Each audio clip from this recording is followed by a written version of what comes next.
Debate, reprise de débat. The honourable member for Calgary Rocky Ridge.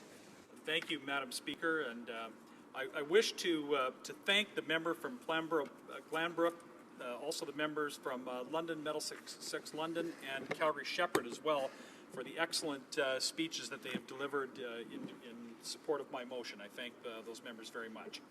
So, motion M43. It sets out to protect Canadian individuals, families, and companies from rare but potentially devastating incidents of gross negligence on the part of the Canada Revenue Agency. It seeks to do so by instructing the House of Commons Standing Committee on Finance to investigate and report on the best way to implement an enforceable duty of care owed by CRA to tax-paying Canadians. The motion recognizes the vast power the CRA has over individuals, families, and businesses, and so seeks to give the latter some recourse in a case of egregious abuse by the former. Mr. Speaker, this is a common-sense approach to a rare but nevertheless real problem. Madam Speaker, given the nature of this motion, which is only concerned with protecting Canadians from potential harm, it's very disappointing that the other major parties in this Parliament appear to believe that acts of gross negligence by a powerful government agency are not a problem. They appear to consider it beneath the attention of elected representatives to ensure that honest Canadians do not lose their livelihoods, their homes, their health, and all that they have worked hard to achieve due to an egregious error by the tax collector. Hear, hear. Unfortunately, the Honourable Parliamentary Secretary to the Minister of National Revenue has taken the position that the CRA complaint resolution systems are just fine as they are, and that abuses are adequately addressed by existing internal mechanisms, and perhaps any lingering service complaints could be just cleared up by additional money. This is both shamefully naive and completely misses the point of this motion. That's right. M43 does not aim to replace the internal complaint and objection process. It addresses cases of gross negligence, abuse, malice, and frivolity which the internal systems as they exist cannot handle.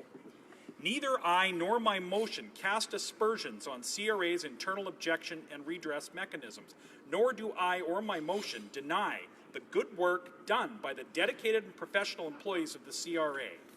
Indeed, the troubleshooting team members who help with our constituents typically provide first-rate service.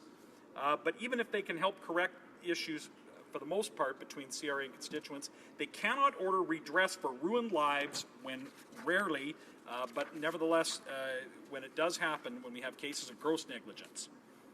Along with clearer communications, the Liberals promise to make CRA more, quote, client-friendly and transparent, end quote.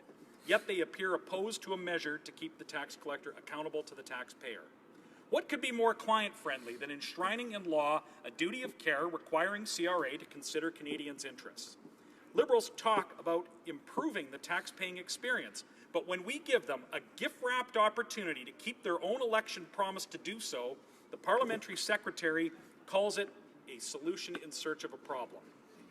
As much as I may approve of Liberal proposed measures to make the CRA easier to interact with, a case of gross negligence cannot be solved by making the forms easier to understand.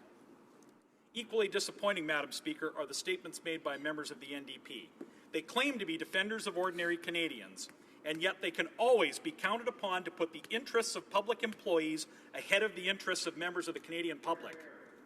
My colleagues on the left of these benches first tried to derail this motion on weak procedural grounds that were actually a repudiation of their parliamentary prerogatives as fellow private members.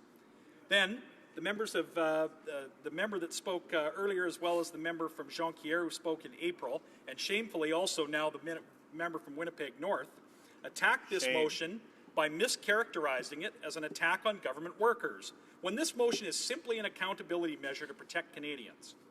Madam Speaker, we were elected in this House to legislate. Are the workers in the executive branch not there to execute the laws passed by Parliament? Is it not an MP's role to set standards of behaviour for government agencies? If we don't do it, who will? That's our job. I don't know why members of the NDP and some members apparently of the Liberals as well want the government and its agencies to be unaccountable. Do they not understand why they are here? Mr. Speaker, or Madam Speaker, let me conclude by mentioning that the members of this House have an opportunity before them to support a motion that will ensure a powerful government agency is accountable to the individual Canadians that it serves and not just to the Crown.